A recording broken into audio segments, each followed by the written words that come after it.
The first thing you're going to do before making a larger photogram is make a test strip. Test strip determines how much time you will need for the exposure you have.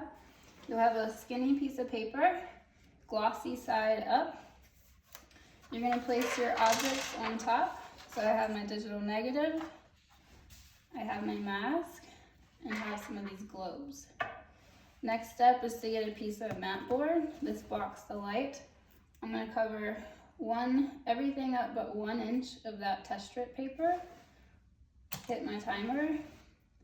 This will expose for 5 seconds. Scooch it over, 1 inch, hit the timer again.